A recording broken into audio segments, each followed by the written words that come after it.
Welcome everyone to Dead Talk Live. I'm your host Viz. Want to welcome all of our viewers. If you are joining us for the first time tonight and want more information about our show, as always, please visit our website at deadtalklive.com. Want to welcome our viewers tonight. Of course, we have our moderators. We got Singer Chick and Khaleesi. We also have Cece Weezy joining us on the YouTube side. We've got Lindsay with us on Facebook. Chris is with us on Instagram. Let's see, Jupai is also with us. Philippe is with us. I see all the names coming in, and I love the floating love hearts.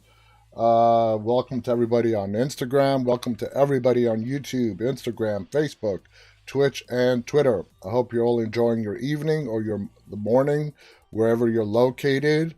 Lindsay always likes to remind us that she is from Canada. Philip is with us. Sammy is also with us from the very cold state of Montana. Anyway, like I said, I hope everyone is doing well tonight. And let's just get right into it. Oh, before we do, I got an announcement to make. We are going to have a special guest this coming Monday. It's a last-minute interview that I was able to put together. And it's from the movie that I've been talking a lot about this past week, Followed. The star of the movie, Matthew Solomon, is going to be our guest Monday night. Now, I know a lot of you have not watched that movie, Follow. It's available on the streaming demand service of your choice, except Netflix. I know it comes, if any of you have Amazon Prime, it's included with Amazon Prime for free. I highly recommend you guys watch that movie and join us Monday night for the interview. The star of the movie, who went by the name in the movie dropped the mic. I almost forgot his character's name. He has a YouTube channel, and I've discussed this earlier this week. He's all out to get subscribers, takes a dare to stay at one of the most haunted hotels in Los Angeles, and things unravel, as you can imagine they do in any kind of horror movie with that kind of background. Things go really, really wrong, and it's scary. It's got its share of jump scares. It's got a good story. It is a footage film, so you're going to see a lot of shaky camera, but we're used to that by now. It's a good story, and like I've said throughout this whole week, and I'm going to say it again, you don't need to have a lot of money to make a good movie. You need a good story, good acting, and Followed has all of that. So I hope you guys watch the movie over this weekend if you haven't watched it already, and join us Monday night. Matthew Solomon, the star of Followed, is going to be our guest. Very much looking forward to that for this coming Monday. So let's go ahead and jump right into things today. How old do you guys think Beth was when Dawn blew her head off? Any guesses? I haven't read this article, so I have no idea. Any guess would be that. It would be a guess. Nobody really knows the answer to how old Beth was when she met her demise at the hands of Dawn on The Walking Dead. Khaleesi says 22. Lisa on Facebook writes 18. I'm CC 19. That's where I'm guessing. I'm guessing 19, maybe 20. When we met her at season 2, she was a teenager, no doubt about that. No, Colette, she was much older than 16. She was older than 16. She was at least 18. I'm thinking maybe 19 or 20. But let's see what this article has to say. I'd love to hear their assumptions. And if they do come up with a number, I'd love to find out how they came up with that number. Beth Green never had a chance to reach adulthood since the character was killed off when she was still a teenager in The Walking Dead Season 5. Poor Beth Green never had a chance. I hate when they do that and then repeat the damn sentence. She died in season 5, episode 8, named Coda. Played by Emily Kinney, Beth made her series debut in season 2 as the youngest daughter of Herschel Green. She appeared in a total of 3 seasons before she was tragically killed by the leader of a group residing in an Atlanta hospital. So how old was Beth during her arc on The Walking Dead? Beth made her first appearance in season 2 titled Bloodletting. Rick Grimes arrived at the Green family farm in search for help for his son Carl, who had just been shot. Beth was one of the residents that assisted in saving Carl along with her older half-sister, Maggie. That's right, half-sister. At first, Beth struggled with the truth regarding the zombie apocalypse, and she even attempted to commit suicide with Andrea's help. In time, though, she emerged as a key member of the group, especially as she served as a caregiver while staying in the abandoned prison. After bonding with Daryl Dixon, Beth gained a new outlook, but her life was cut short after she became trapped in Grady Memorial Hospital. According to The Walking Dead, who on The Walking Dead, Beth was 16 years old when Kinney made her series debut, as a teenager who was focused on high school before the outbreak. It was understandable that Beth struggled with the new world. She was still young to cope, but old enough to remember what life used to be like. Though the series didn't acknowledge her date of birth, the timeline of the show made it possible to figure out a date range. Oh God, here we go.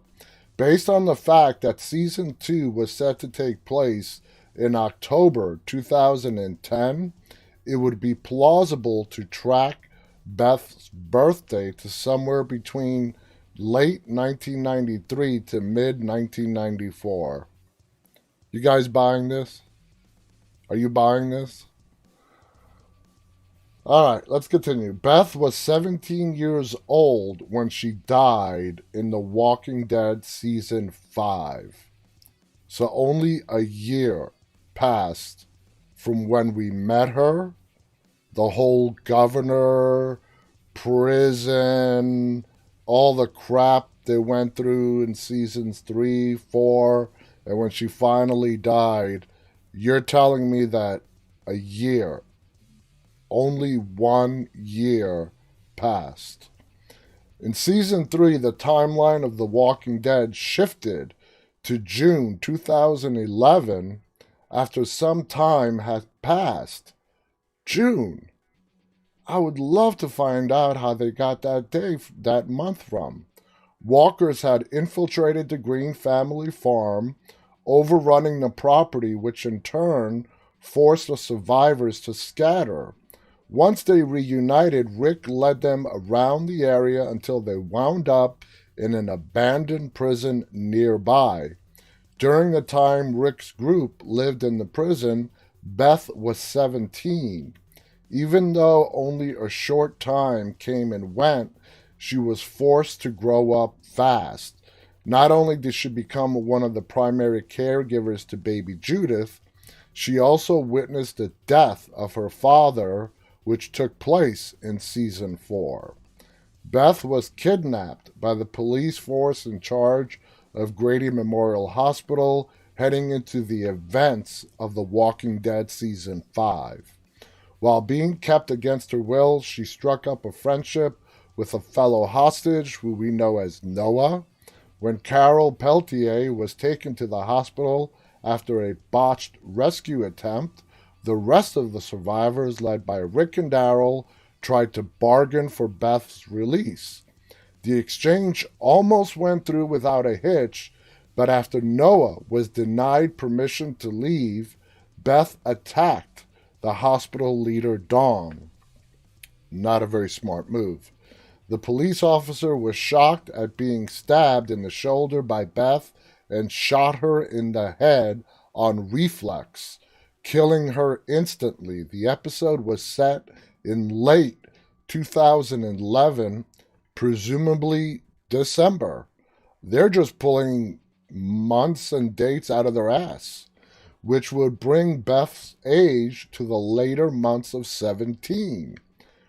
Depending on her birth month, there was also a chance she reached 18, just a chance, during her death. If she was still alive in The Walking Dead now, Beth would be around the age of 26. Wow, what do you guys think about that? I think that's a bag of horse shit right there. I really do. I think that whole thing is just horse shit. June, December, where are they pulling these? Where are they getting these months from? It's pure speculation at its best. It's amazing. Here I am trying to come up with interesting articles to post on our news site. All they're doing is just coming up with stuff. That's all you got to do is just come up with stuff. Put it, type it on a post and hit the submit button, and bam. And this is Screen Brand too. That's why CC Weezy writes, that's why her wrist and head were all banged up when she woke up in the hospital. Khaleesi agrees. It doesn't make any sense at all, and it really doesn't. Anyway, let's move on. Can horror TV shows be as scary as horror movies? Absolutely. While horror TV shows are not new, they still seem to be having a hard time producing memorable chills like their movie counterparts can. Okay, I guess it's going to be just one of those days, guys. Like I keep saying, I don't read these ahead of time. So it's just going to be one of those days. It must have been a really slow news day. These people doing the writing could not think of anything better to write. So they're coming up with stuff, and they're pulling it, like I said earlier, they're pulling this stuff right out of their ass. How many of you guys out there agree that TV is not as scary as movies? I mean, we have seen some stuff, let's see, on The Walking Dead. And scary doesn't mean, oh my God, I'm afraid to go to bed. I'm afraid to turn the lights off at night. It means disturbing. That's what it means for me. It's disturbing. And you're telling me shows like The Walking Dead, Game of Thrones, American Horror Story, don't live up to the hype to their movie counterparts? Come on. I mean, really? Seriously? Hannibal. That's a great one, Khaleesi. That's exactly right. Hannibal. Talk about some disturbing shit. And let's get into like some of the cable shows. Penny Dreadful. I don't know how many of you guys have watched Penny Dreadful. I loved Penny Dreadful. Outcast. Both those shows were on Showtime. Anyway, let's see what they have to say. Michael Caine once said in an interview, comedy is harder to do than drama. You can make anyone burst into tears, but trying to get a laugh is murder. If that's the case, then how much more murderously difficult is it to make someone afraid? The horror genre is filled with bad examples of itself, and horror TV shows are no different. It remains a popular genre, though, because when the result is good, it makes for a truly memorable experience. Even established actors like Tom Holland want to get involved with this genre. That format seems to have seems to have a stacked deck against it in particular, which makes it harder for horror TV series to be as scary as the horror movie. What sort of tribulations are out there for budding horror shows? Fear of the unknown. An important aspect of a plot is the rate at which the viewer is given new information. The more the viewer knows about what's going on, the less mystery there is. and the viewer usually knows all of the relevant information by the time things wrap up. When it comes to horror, the mystery is a large part of the fear factor.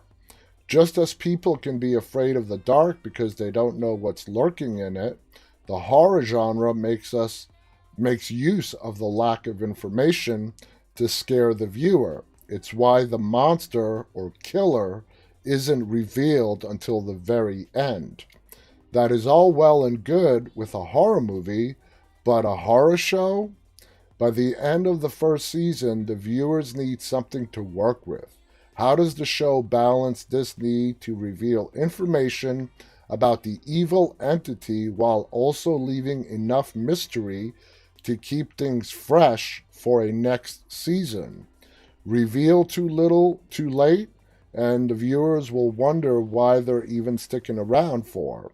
It explains why so many horror shows are anthologies or limited runs, because it allows for a fresh start and a fresh new horror with each new season without sacrificing the pacing necessary to keep things frightening. Reveal too much too early and the show loses its edge. However, with each season bringing a new type of scare that cancels out any momentum that might have been gained from the previous seasons. A lot of shows hit their stride when all of the conceits of the show have been well established and the characters finally get the opportunity to bounce off of each other and the world around them. Anthology shows have had varying critical receptions to different seasons. American Horror Story has been very hot and cold throughout its various arcs, and True Detective has pretty much been hot, followed by a very long cold spell. The next thing on their list, this is fascinating to, get behind this writer's thinking here. Shock and awe. For the horror genre, suspension of disbelief is perhaps the most critical element. The scare doesn't work if the premise doesn't work, and the premise only works if the viewer is able to become successfully engrossed in the world of the fiction without having to think too hard on the logical inconsistencies. And that's where we have the problem with a lot of viewers out there who try to break down a show frame by frame and point out plot holes. You gotta you gotta live in a little, like they say, a state of disbelief to fully enjoy. This doesn't just apply to horror, to anything you're watching on TV or in the movies. If they're too busy asking questions about everything, then they're not in the right headspace to be scared. Horror also has an element of shock to it. Can a show remain shocking if its overall runtime is longer than that of a standard horror movie?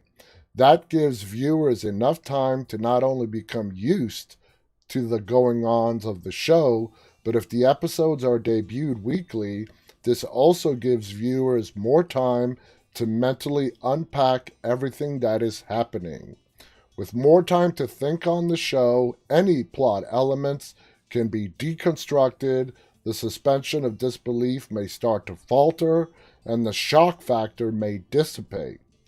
Movies having the advantage, the viewers are in a sense flying by the seat of their pants as events unfold, even if the movie is more of a slow burn, not really having any time to think about what's happened on screen until after the movie is already over.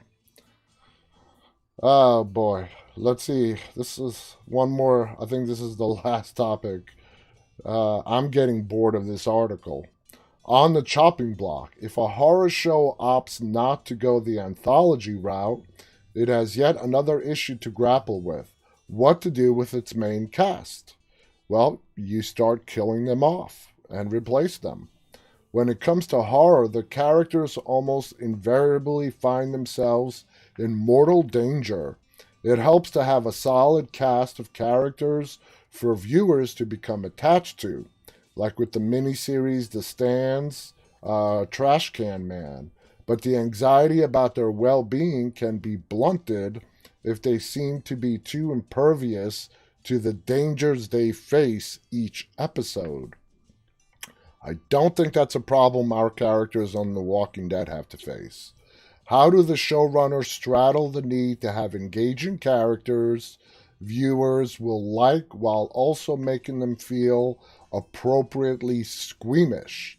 If people keep dying around the main characters, it can feel like all of the ancillary characters are just there to fill the role that ensigns wearing red shirts did on the original Star Trek. They get introduced so they can be killed off later while Kirk, Spock, and McCoy gallivant around exotic planets having sex with aliens they meet. And I think that's a good spot to stop reading this article. I get their point. I don't agree with it. For me, horror is not about getting scared.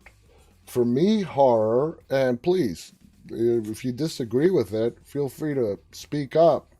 It's the shock factor, it's the disturbing part of it. I've been watching horror movies since I was 5 years old. The only subgenre of horror that still gets me a little scared is the paranormal, because I believe in it. And I still love watching it because it's like I said, it's the one thing that can still get me scared. Even though in paranormal movies you've seen it a million times, I love watching movies where the door opens and closes mysteriously. I mean, that's a cliche. We talked about horror cliches a couple of episodes ago.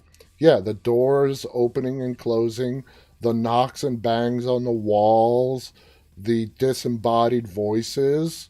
It's all horror, paranormal cliche. It's been really done to death, but I personally still enjoy watching it.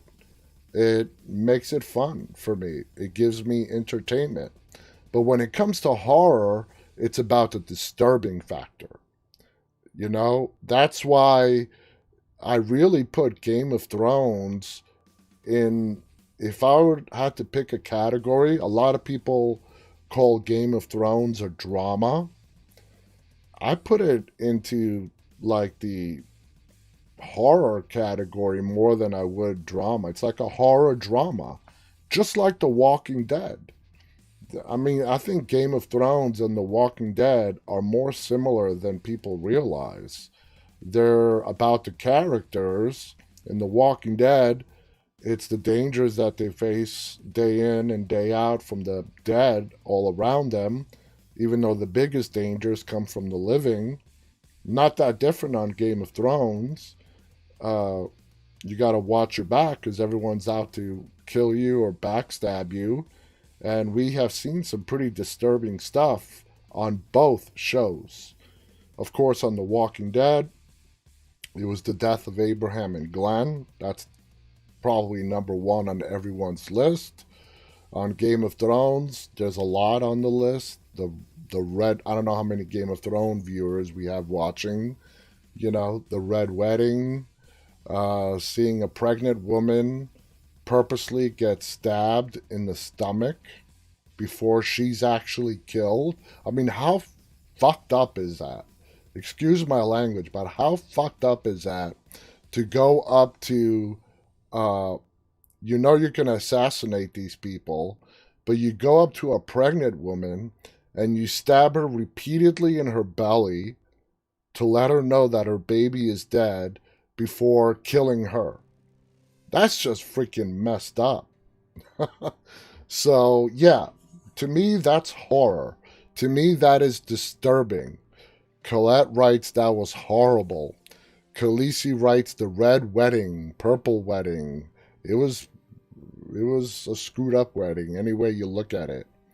And all because Mr. Frey felt a little betrayed. But it's okay. Arya got the last laugh on that one. I loved how she took out her revenge on good old Frey there. Anyway, let's move on to the next thing. Uh, just thinking about Arya, who here agrees with me, if you're a Game of Thrones fans, that Arya is the probably the biggest badass character on that show? How many times did she come in and actually save the day? That kid had some spunk, you know? She's like the equivalent of Judith Grimes on The Walking Dead, just older. Just older. Lisa agrees with that as well. Alright, the 12 best character arcs in The Walking Dead. The Walking Dead has seen many fantastic characters come and go, whether a hardened survivor or a vengeful bad guy. The hit zombie epic has featured some of the greatest character arcs on TV, and despite its longevity, keeps finding ways to add new key players and further develop the more long-standing figures on the show. Now, this article right here, just in that first paragraph, completely contradicts the previous article. The Walking Dead is set to air its 11th and final season later this year, bringing the show to an end in 2022. Now, then seems like a good time to remember some of the journeys that the show has created. Within the show, fans have met everyone from lone survivors who learned how to lead, eccentric community leaders who slowly began to lose their faith in a happy ending, timid housewives who adapted quickly to the new world in order to survive, and twisted antagonists who have never been really easy to read. With that in mind, here are the 12 best character arcs that The Walking Dead has ever graced us with. Let's see who they put on their list. Ezekiel comes in as number 12. The Kingdom Leader was always one of the oddest characters on The Walking Dead.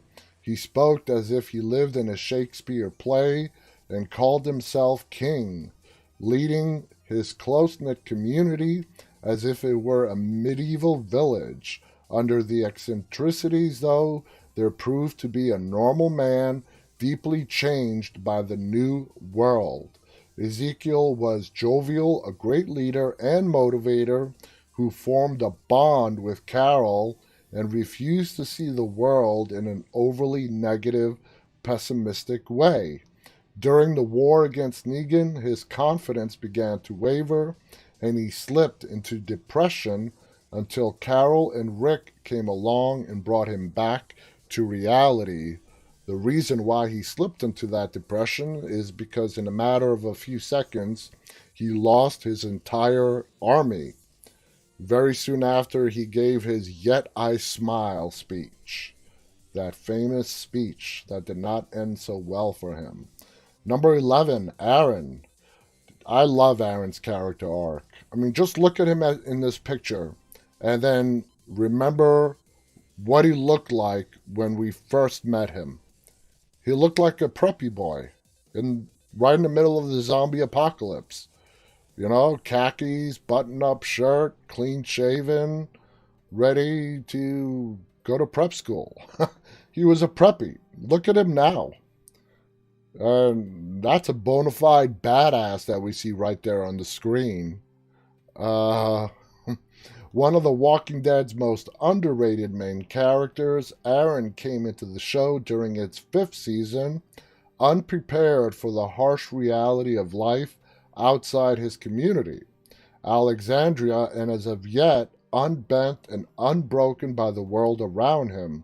He was responsible for bringing Rick, Daryl, Maggie, and the rest of the group to Alexandria. As the show progressed, Aaron became a core member of the main gang and formed an unlikely friendship with Daryl. He learned how to fight and face the outside world. During the war against Negan, he was forced to watch his boyfriend, Eric, die. From there, Aaron started to go quite dark.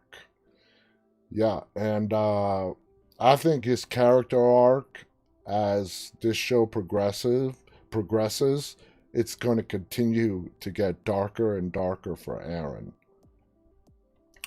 10. Oh boy. I'm surprised they didn't put him at number 1. Morgan Jones.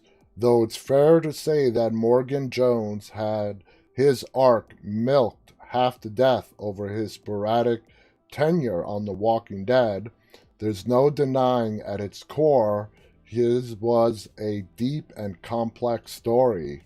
He was first encountered in the first ever episode, saving Rick from walkers and filling him in about the end of the world. He appeared again in season 3, having lost his mind following the death of his son Dwayne. Having built a fortress in the middle of a town, he was found once more by Rick, who left him behind when Morgan refused to take part in Rick's war against the governor. Later, having learned from a man called Eastman that all life is precious and killing is never justified, he headed out to find Rick. That's after Eastman had passed away. I wonder if Eastman never died. Does Morgan ever leave Eastman to go out and find Rick? You gotta wonder. Or do they both, develop some very deep romance and ended up just being best of friends and living out the rest of their days in Eastman's house? Who the hell knows? Cece writes, Aaron is tough. I really like his character, as do I. Welcome to Crazy Dutchman on YouTube. Do we have any date of the new season's release? Yes. The 6 bonus episodes are going to start on February 28th. That's what? Today's the 4th? So it's like 24 days away. In 24 days, we get the start of the bonus episodes. So there you go. That's your date. Number 9, Eugene Porter. Eugene has always been a lot to take, but even his detractors have to admit that his character arc has been quite spectacular. When he arrived in season 4, he was arrogant, annoying, and a bit too strange to be endearing. It didn't help that he was a coward, a trait that occasionally makes characters on The Walking Dead likable, but with Eugene it just grated. His arc was slow, and he was a liar. He lied to everybody to save his own ass, basically. He joined the Saviors to save his own ass. He always went with the best option that would keep him alive. But, when it was time to make that tough decision, he made it. And he's the one that won all-out war for the communities. If it wasn't for him, there would not be any Alexandria or Hilltop. They would all be dead. They would have all been massacred out in that field. Number 8, Michonne. Michonne has had quite a messy, usually tragic arc on the show. She turned up at the end of season 2, saving Andrea from a grisly fate, and during season 3 formed a major rivalry with the governor that forced her to join ranks with Rick, Daryl, and the survivors at the prison. It took a while, but after forming a close bond with Carl, she became a key part of the group. After losing Andrea, Herschel, and then the prison to the governor's quest for vengeance, it looked as though Michonne would resort to her life. It looked like Michonne would resort to her life before she found Rick. That makes no sense. It looked as though Michonne would resort to her life before she found Rick. Am I just reading that? Am I just not getting it tonight? Anyway, refusing to form attachments, but she came around and helped the group get back together as they made their way to Alexandria. No doubt about it, Michonne definitely has had quite an arc. And, how badass is this picture? She's about 8, 9 months pregnant there, and she's still taking him down with her sword. Next on the list, number 7, Carl Grimes, whose time on the show was cut way too short. Before being unceremoniously killed off in the middle of season 8 from a lowly walker bite, no less, Carl had shaped up to be one of the show's most low-key, compelling characters. He started the show as a young, naive son of Rick and Lori Grimes, and though the first few seasons lost his brief mentor Shane Walsh and was forced to shoot his own mother, from season 4 onward, Carl became a straight-up badass. He was still a bit sloppy, and his optimism and belief in people often came across as dangerously naive given the circumstances, but all told, Carl came to represent something no other character did: the possibility of a good future and a safe life, which is how it worked out for Carl in the comic books. That's not how it's going to work out for Carl in the TV show. All right, number 6, Negan. You see, we don't know. We only know half of Negan's arc. He's still in the middle of his arc to put him on this list. I'm not saying he won't, by the time the show ends, at the end of next year, that he will definitely deserve a spot on this list. But right now, Negan is still in the middle of his arc. We haven't yet found out, we will very soon, where he was at the beginning of the apocalypse. We don't know how his character is going to proceed moving forward. Is he going to end up getting exiled like he did in the comic books? Is he going to become the leader of Alexandria like I predict? We still don't know, but he's on the list no less. The most iconic villain on the show, the joy of seeing Negan's story play out is realizing there's a lot more to him than his antagonistic nature. Though he undoubtedly has more than a few screws loose, following All Out War storyline, it became increasingly clear that he's more than meets the eye. When we first meet Negan, it's fair to say he makes an impression, killing Glenn and Abraham in front of their friends and family before emotionally breaking the hardest characters on the show, including Rick and Daryl. And you know what? Negan never broke Daryl. He broke Rick, but Negan never broke Daryl. He tried. He put Dwight on that task. Daryl ended up breaking Dwight, but nope. I don't think nobody's ever broken Daryl. There's not been a single person, but make no doubt about it, Negan did break Rick in that same episode where Abraham and Glenn died. CC writes, I think Negan will get exiled. No way Maggie will stay around with little Herschel. Rowena on Facebook writes, I hate Negan when he killed Glenn. Well, you weren't alone with that. You weren't alone with that sentiment. So he deserves a spot on this list. Just not yet. His arc is still unfolding. Number 5, Maggie Green. Maggie Green's arc occasionally felt a little slow in the midpoint of the show, falling into a sweet but doomed relationship with Glenn. She was often sidelined in the show's biggest moments. That being said, she still had some wonderful subplots in which she emerged as one of the best leaders in the series. Before witnessing her husband be bludgeoned to death by Negan, Maggie also endured the loss of her father, sister, and all her friends at the old family farm. She was nearly assaulted by the governor, fell pregnant, and as a single mother in the apocalypse, powered through the ranks to become the leader of Hilltop. And she's been through a lot more. Don't forget that interrogation that the governor put her through. when the governor captured both Maggie and Glenn. I mean, we all know the governor was wicked evil. And remember how he made Glenn believe that his wife had been raped? That's how twisted and evil that dude was. All right, number 4, Gabriel. Definitely deserves a spot on this list. I don't know how long Gabriel is long for this show.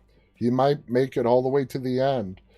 We have seen some pictures from trailers and that they've released. It looks like Gabriel, as this show is going to progress, is also going to go the same way Aaron is going to go, and that is go deeper into that dark place. He becomes really cold-hearted. It all really started to change for him when Sadiq got killed, and Gabriel is the one that killed Dante. One of the biggest characters left on the show, Gabriel Stokes, has had an arc so deep and compelling, it's crazy to remember he was once a cowardly, selfish priest who let his parish die at the start of the apocalypse. Found by Rick and the group in Season 5, he was weak, naive, and pathetic, but slowly began to have one of the show's best ever arcs.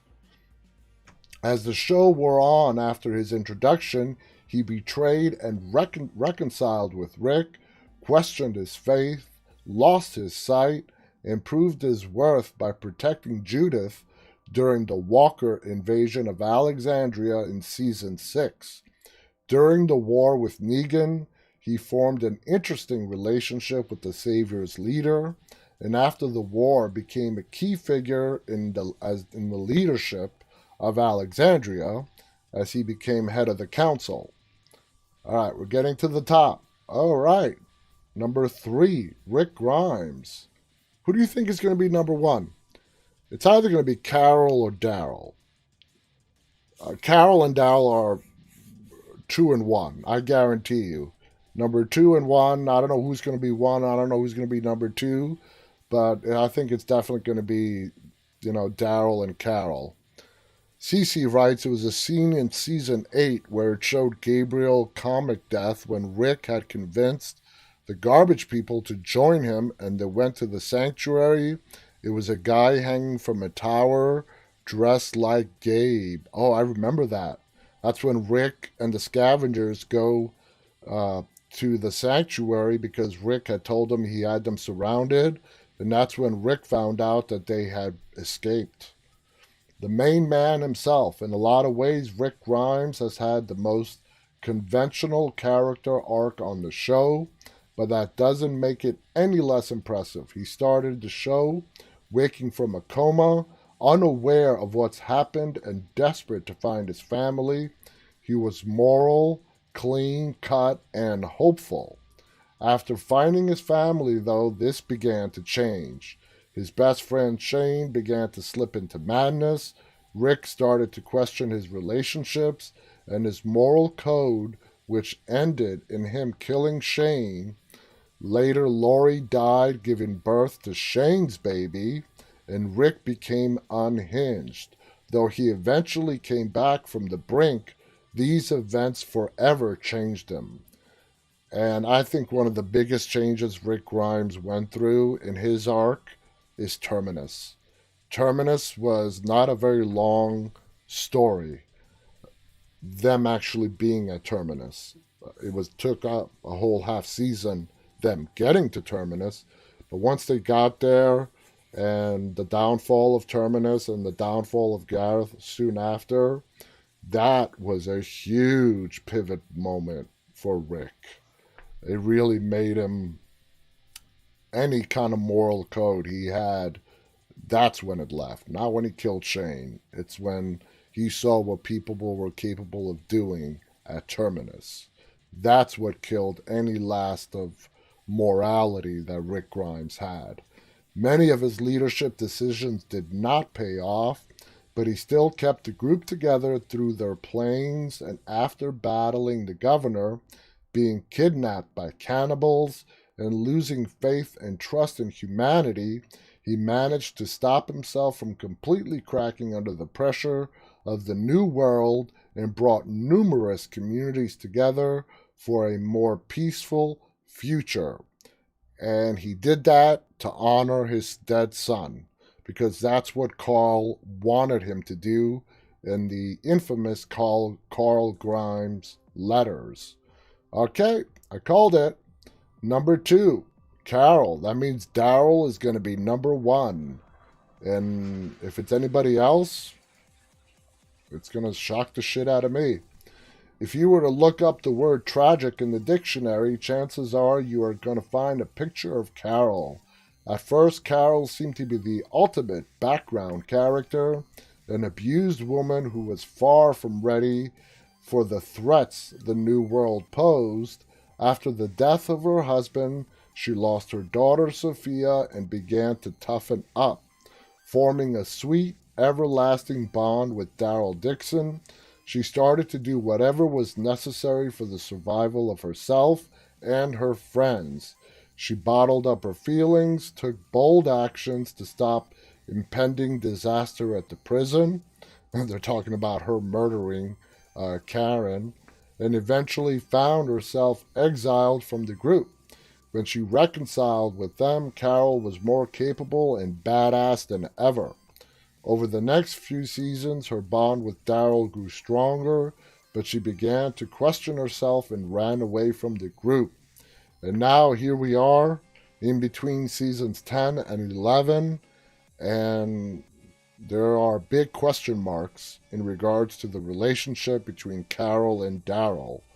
As we read earlier in the summer, according to Angela Kang, the showrunner, things are going to get worse between those two before they start to get better. So let's see it. Number 1, Daryl Dixon. Here we go. We called it. Outside of perhaps Rick, Daryl Dixon is probably the character most fans picture when thinking about the show. I don't know about that. I think it's Rick. In my opinion, it's Rick. Even with Rick being gone, when people think of The Walking Dead, I'm sorry, if I had to pick, I would say most people just Rick Grimes flashes into their mind, and then Daryl, very quickly afterwards. With his iconic crossbow and lone wolf mentality, the adept survivalist seemed to be the only one really prepared for the apocalypse before it actually came to pass. In the first season, he was violent and temperamental and devoted to his older brother Merle. After Merle disappeared, Daryl found himself become a vital member of the original Atlanta group, but in season 3 found his brother and had to choose between him and Rick. He initially chose Merle, but returned to the group when he realized that's where he wanted to be. After the death of his brother, Daryl became Rick's right-hand man and closest friend. Throughout the rest of the show, there were moments when Daryl's story grew a bit slow and forced, but over the last couple of seasons, he has emerged as the show's best character once more. Now a leader and a father figure to Judith and Lydia, he has become the show's main character and its most consistent. Tough, tragic, beaten down, but unbroken. And I mentioned that. Daryl has never had anybody break him on The Walking Dead. Daryl has been through it all, but always finds a way to come back better and stronger than ever.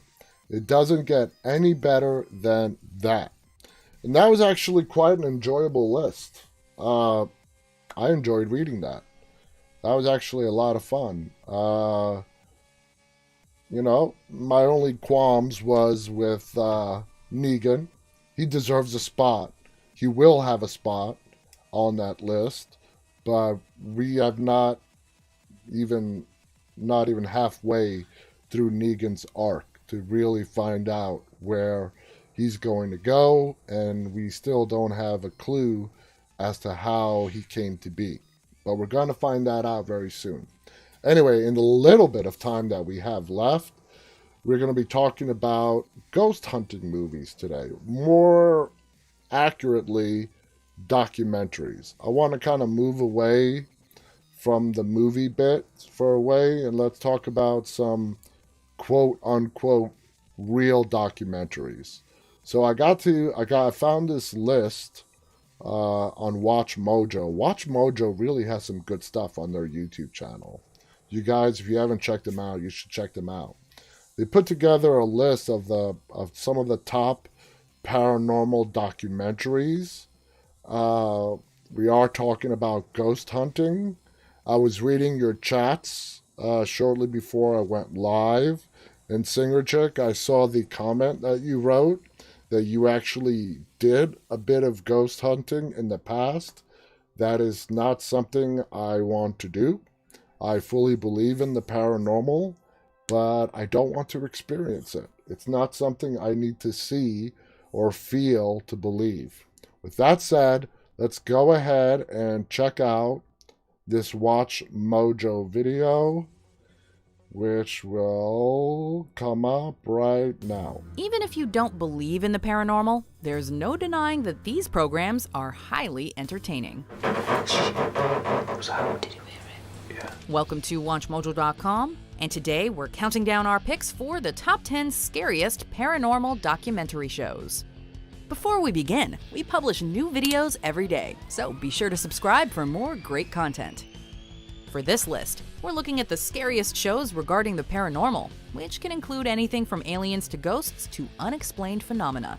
However, shows like Unsolved Mysteries won't be included, as those programs largely focus on realistic mysteries and crimes rather than the paranormal, despite having a number of segments devoted to the subject. I gotta say real quick before we continue, UFOs, aliens, extraterrestrials, that is something I'm not sold on. I'm sorry, I'm not. Okay? For me, when I talk about paranormal, it's about what happens after you die. Even though, the term paranormal has a big umbrella and it covers a lot of stuff, but for me, it strictly means the afterlife. I have no interest. I do not like movies about extraterrestrials. The one movie about aliens and extraterrestrials that I did like is The Fourth Kind with Mila Jovovich. That's another movie that they tried tricking you to believing was real events that wasn't. But if you haven't watched it, it's really entertaining. All right, let's continue with this. Number 10, Haunted Collector. Oh, dude. What is that? In the oversaturated market that is ghost hunting, Haunted Collector takes an original approach to the genre.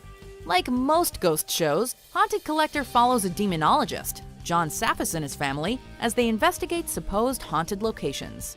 However, Saffis takes it one step further by attempting to find and remove the location's trigger object, the item that a spirit has attached itself to, and which in turn results in the haunting. Oh my God. Yeah, Jason, the water's running in here. Yep, the show is essentially a real-life Ghostbusters.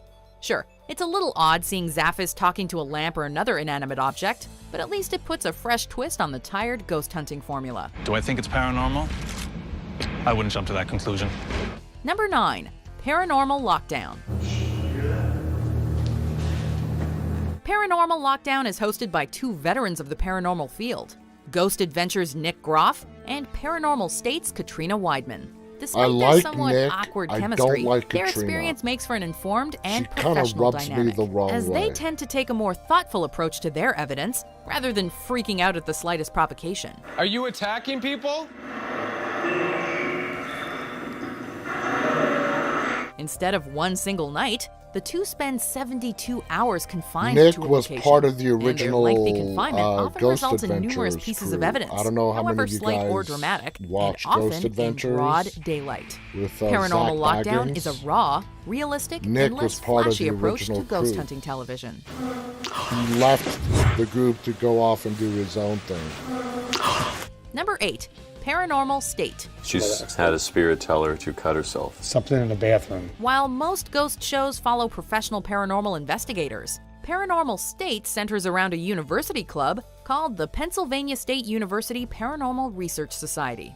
Since outlines of the episodes were made in advance and the producers created story arcs for the students, naysayers may feel as if it's overproduced or even outright fake.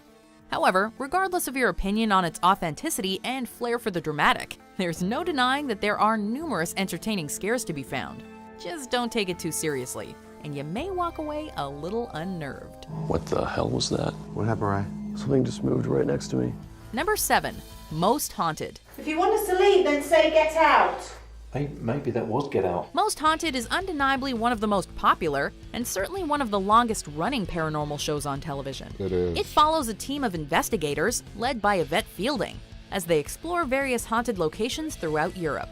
While Most Haunted has been the subject of various controversies and claims of fakery, it's nevertheless a very spooky show, and its age alone can certainly attest to its popularity. Can't see it. Don't let me go in here. The crew's reactions may be on the melodramatic side, and it seems to be more of a ratings chaser than an authentic glimpse into the paranormal. But there is no denying that it still makes for entertaining and creepy television. Number 6. A Haunting.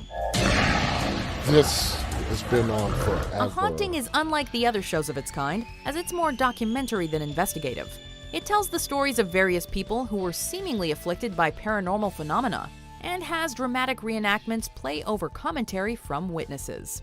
Because the show is more cinematic than realistic, the paranormal stories go down far easier, and the show is more easily digestible as entertainment. I walked into the room and the piano was playing by itself. The production is also far better than most shows that revolve around reenactments, as the effects are generally believable, and it's both well shot and well acted.